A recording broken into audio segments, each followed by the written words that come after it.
MeToo. اس گھومتی ہوئی گول دنیا کے اکثر علاقوں میں ناشتے کے دوران چائے پینے کا رجحان بہت زیادہ ہے۔ اس کی کوئی خاص وجہ؟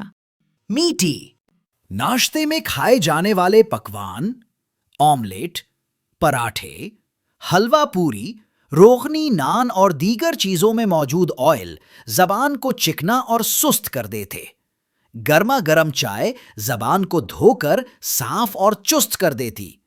پھر یہ چاقو چوبند زبان سارا دن خوب چلتی۔ اچھا، ایسے ہوتا؟ جی ہاں، ایسے ہی ہوتا۔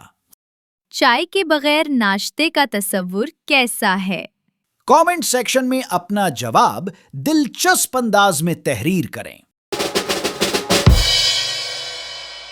میٹو اینڈ میٹی کی کراری باتیں سننے کے لیے ہمارے چینل کو لائک، سبسکرائب اور شیئر کریں۔